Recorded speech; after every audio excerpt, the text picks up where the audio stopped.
So I'm waiting in line, and all of a sudden, a guy comes behind me. He's half in costume, and he's got like a drum, and he starts banging the drum, and he starts chanting. What's he All doing? right. I don't want to work. Yeah, I I mean, just want to bang on my drum all day. Is that? like a 35-year-old white guy, okay, and well, we're in the middle of O'Hare. It's a Monday morning. There's a few people, Monday at a major airport. There's a few people flying out of town, and he's making noise, and it seems like an act, and he's got it going on. And he was doing okay until he threw in a little language. But Mark, he's right behind me. Now, everybody behind him can, fan out. They can go, get in a different line. I can't go anywhere. Wait a minute, you're in line to go through like a checkpoint? No, I'm in line because it's a long story. I need to go to the counter. Okay, so I had to check a bag. You cleared security. Right. So this right, is right. It's not security. It's just the ticket counter line. Yep. Gotcha. Right. And so, yeah, I'm in line, and the line's not moving fast. Okay, and we've all been there. Normally they don't.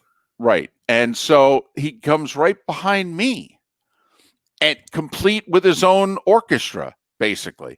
And he's got a nightclub act, and he's doing it. Did I say right behind me? Yeah. Right. Okay. And he's not doing anything. Like, security gets called, but they come over and they're checking it out. And he's walking right up to the line, but you can't. Just because a guy wants to be a weirdo doesn't mean you can tackle him and take him away. Right. Just singing his song. Right. It's highly unusual what's going on. I got to admit, I fly a lot and have done it for a long time. Never had this happen to me. Never seen it happen to anyone else either. And you know me, I'll ignore you. I got no problems ignoring you. One or two, it's either the full ignore, I'm going to pretend you don't exist, or I'm going to turn around and it's full engagement. Oh, yeah, I'm right. There's no in between with you, David. Right. It's either you're dead to me, or I'm going to turn around, I'm going to take that thing, and I'm going to shove it up an orifice. It's one or the other. And right now, I'm choosing A. I'm just going to ignore you. And I can. And at which point, all of a sudden, he starts working me into his act because he wants me to pay attention to him. And he is just randomly singing about the guy in front of him? Yeah, just talking about, the old guy in front of me. And at one point, and I'm thinking to myself, old guy in front. Right, old guy. And that almost got me to turn around, in which I'm like, hey, I live in Florida. 54 is not old. Let me tell you. Right. I'm called a young man far more than I'm called an old man where I live, you blanking. Yeah, exactly. I barely qualify for middle age, okay? Take it easy now, who you calling old. I don't know if you noticed this or not. My boarding pass says I'm going to Fort Myers, okay? You break this act on somebody else. So then I get on the flight, and a new mom and a 6-month-old are sitting next to me. And the baby behaved beautifully, by the way. Mom's doing an awesome job. The little boy is adorable and the whole deal. But, she takes him out of the seat from time to time and just kind of puts him, on her chest, and he's playing. And, well, what do 6-month-olds like? The mask is very intriguing to 6-month-olds. Oh, yeah. It's something you can grab and pull on. Well, exactly. And they're like, hey, what is this? Okay. When it stretches and snaps back into mommy's face. Right. Are you a bank robber? Who are you? This is like a constant game of peekaboo. Who are you? Oh, who are you? Oh, right. So I'm asleep. And I said to the young mom, I go, listen, I'm going to sleep. I go, if I disturb you in any way, just elbow me. It's fine. Don't think you're being rude. Okay. I don't want to disturb you. Normally I don't make any noise, but if by chance all of a sudden, the motorboat gets going, just elbow me. All right. And so apparently the little boy who was playing with mom's mask, and when mom finally, said, "Hey, come on, enough with playing with my mask." So he looks over and he sees mine And you're asleep. And so he starts reaching over and grabbing mine and playing with it. And fortunately, as I'm waking up, I realized what was going on, and mom's horrified. And I go, "Actually, I think it's adorable." I said, if for 5 minutes of quiet, okay, if my face and mask need to be used for 5 minutes of quiet on a 2.5 hour flight, be my guest. I go, now if he scratches me, I go, I may have to stop. Okay. But be my guest. So, so I close my eyes again. All right. And so he's going back and forth between playing with mom's mask and playing with my mask. And now, you know what I'm thinking of? I'm thinking of the guy with the bongos behind me in line. Okay. And I'm going, this has been some flight. Let me tell you. Bongo guy get through security? Do we know? No. And the bongo guy was doing so well. Okay. I'm sorry. You jumped to this story and you got to the end very quickly. So then, I'm still very concerned with bongo guy. So here's what bongo guy does. Okay. It's fine standing there making a commotion. Okay. That was fine. He was walking right up to the line, but he wasn't going over it. Bongo guy decides to stop, sit down, breaks out a book, all right, and starts reading from it, all right, and then starts chanting. And at that moment, security kind of said, okay, we've had enough, because he wasn't moving with the line. Once he sat down, he stopped moving. All right. And that's when they saw their opening to go, okay, now you're creating a disturbance. And and that's literally what the guy said. "Sir, you're creating a disturbance." And at that point, I turned around and I said, "Oh, now he's creating a disturbance?" And the one guy looked at me like he wanted to take me out. The other guy was laughing. Okay, he was. He's like, "Hey, come on, Charlie. Okay, funny's funny. That's funny." Okay. But it's tone. I can, when you said that, David, I can just tell the tone you said it in, that you've got to be a sarcastic blankety blank to find that funny. Right. The one guy was a sarcastic blankety blank. The other one was as serious as a heart attack. And your voice, my voice, is aggressive and mean sounding from time to time.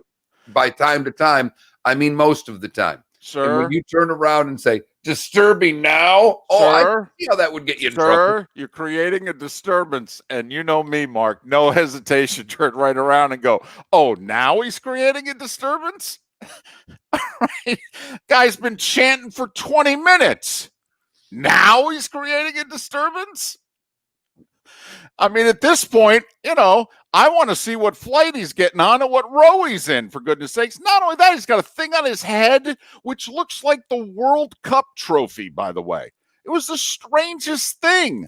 I literally, in my mind, ole, ole, ole, ole. I wish he was. Ole. Sorry. Right. Here's the other thing. At one point, and I said this in my mind, I didn't want to say it to him because I figure, if I engage this guy in conversation, it's ball game over. Oh, yes, sir. So, but Mark, I caught him out of the corner of my eye at first, and he's got the thing on his head. And in my mind, I said, he won the golden ball at the World Cup? I figure it's either that or you're doing the Geico commercial there. We all see it. We all see it. Exactly. Yeah. And we noticed. Yeah. I thought to myself, wow, this guy scored 8 goals in the World Cup. This is amazing. Yinzer Pride in the Twitch chat room says, "Wouldn't it have been wild if the bongo guy started chanting to then we both would have gotten, then we both would have been taken away." And in the Williamson Brothers Marine Talk and text line, I think this person has won the text. I don't even know if there's a text worth sending going forward based on this. The story on the plane is a prime example of how David can overanalyze anything. LOL, that poor new mother. Oh, come on now. I'm anticipating problems. Listen, when you fly a lot, you anticipate problems. You do. So we're in a row together. All right. I'm going to go to sleep. Occasionally I'll snore. I don't think so, but I just want to let you know, if I am, elbow me. You shouldn't have to put up with my snoring. I Please. thought that's being polite. Please, if I'm sleeping, can you reach over and touch me at some point? No, just elbow me. Just boom. Here, hey.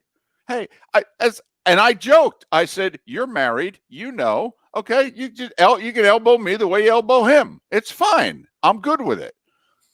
All right. And then, hey, come on now. What won't you do to keep a 6-month-old occupied on a 3-hour flight? Seriously. The least you could do is sacrifice your face and your mask to keep a 6-month-old occupied on a flight. It's not just for you, you know. It's for all the people around you. I'm in row 31, okay? You know, the question really, if I were to do a poll question for that, is David's move fun grandpa or creepy uncle? Oh, come on now. You gotta be keeping you gotta be bleeping me, as Hawk Harrelson would say. Come on, I was being nice. The kid grabbed my mask. I was being cool about it. I'm not talking about the mask part. I'm talking about the leaning over and say, hey, just give me a little nudge there. Yeah. Yeah, well, we had already talked, though. I mean, those were not the first words that I spoke to her. Oh, well, that's good. So you had an opening line before you told her to touch you while you sleep. Yes. Well, I know. you know, so, Mark, this will shock you. I am great on a plane. I help all the women with their luggage. I know you and I have had this discussion. You and I grab bags overhead. Right. And she was, it was just her and her 6-month-old. So, she came with a condo worth of bags and stuff and what have you. And by the time she got to me, I looked at her and said, my first words to her were, I can't believe you made it this far. Okay. And so, I helped her. I put her luggage up. We got, the seat situated, the whole deal. It kind of broke the ice. She's visiting her in-laws in Cape Coral, Who isn't? Well, exactly. She's a school teacher out on maternity leave. Yeah, okay. Info. Yes, Mark. That's a lot of info you got. It's a 3-hour flight. I know, but that requires a conversation with somebody. But once again, it wasn't the flight leaving Southwest Florida. Right. It was the flight coming back. You were in another state. You're a different guy. Exactly. 100-mile rule. It's not the cheat on your wife rule. 100 miles away from home, David turns into a really fun, sociable guy. Totally. Once we invade the 239 airspace again, I shut it all down. Right. So that's all. Man, if that's me being the creepy uncle, now all of a sudden, I won't say it. Miller and Moulton. No, can't say that. It's a really funny line too. Can't say it. No, can't do it. It's a good move. Yeah, probably is. That's good. That's a good move. Probably is. 479-5551 is the Williamson Brothers Marine Talk and Text line. Always a good time for the phone numbers. Always a good time for the phone numbers. In fact, our Clean Water America podcast are usually up by 10 a.m. If you miss any part of the show, you can catch it. Go to millerandmoulton.com, sign up and subscribe to the Clean Water America podcast. In fact, call Clean Water America, where you can get $100 off just by telling Brian you listen to this show. So 489-4766, 489-4766, part of the Clean Water America podcast. Well, how many people have you stood behind at an airport or in front of an airport who brings their own music with them, breaks into a chant? It's going on for 20 minutes, mind you, and has got the World Cup golden ball thing on his head. All I am thinking of is the scene in Airplane where he arrives at the airport and he's trying to get his way up to the tower and he is beating the ever-living crap out of from the Holly Christian to this, everyone that comes over, and he's just pummeling him. The whole time you're doing that is all because, one, that was supposedly Chicago Airport, first and foremost. It was O'Hare. Right. So the first thing, that's O'Hare. And all I am thinking of is Airplane, which was made, late 70s, early 80s? And I think 1980, I think it was. Because they had all the Airplane movies through the 70s, and this was the mock of all the Airplane movies. And that's all. The whole time picturing that, I'm waiting for you to turn around and body slam the guy, David. Because that's not an Airplane. I know you wouldn't do that, but in my head, when I do the writer's embellishment of that story, you've picked him up, pummeled him, and then did it flying elbow before you boarded your plane. Well, and once again, there's a lot of funny stuff that's going on here without anything being said. Security comes over, but they're standing nearby. They're just monitoring the situation. People behind the United counter are talking to them. And I'm laughing because I'm like, well, if this was an RSW, I mean, this would have lasted 17 seconds. I mean, once security arrived, which would have taken forever, but once it arrived, all right, I mean, they just would have taken him away. They'd have run him over on the Segway. Well, exactly. I mean, they'd have run him right over on the Segway, and Right. then someone would have done an atomic elbow off the Segway. But in a major city, in a major airport, there, you know, this is on a scale of 1 to 10, this is a 3.5. Now at RSW, this is a 9. I mean, this is a 9.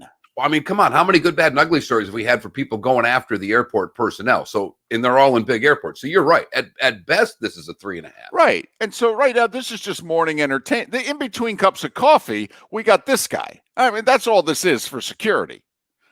And so I love the fact that, but people behind the counter stopped working. All right. Now, and at one point, I did say, hey, got to keep the line moving. Because all three of them had stopped working. They're talking to the security guy. They're all monitoring Bongo guy with the World Cup thing on his head. And I'm like, hey, come on now. Some of us are stuck in line with this guy. We got to get the line moving. You're not helping at this point. Come on now. The key is we got to get him to the front of the line. Then you guys can make a decision on what you want to do. So there was a lot that happened before you started flirting with the young mother, is what you're telling me. Oh, for goodness sakes. As it's summed up best on the Williamson Brothers Marine Talking text line. Well, David's wife has the guy who cleans the garage. David has his plain wife who's visiting her in-laws in the Cape. It's all not, oh, for goodness sake. All right. And besides, I had 1 3-hour flight. This garage guy, he's constant. Well, it's kind of the difference between men and women, isn't it? Well, why don't we run down there? And Pat Donovan coming up next on the show. My, look at the time. Miller and Moulton. You can download that Clean Water America podcast right there at millermoulton.com. And boy, if you missed that last segment, you missed a doozy. You definitely did. Pat Donovan. We'll find out if he is a hugger next. Miller and Moulton. You can listen at millerandmoulton.com, and you can watch twitch.tv/Miller and Moulton.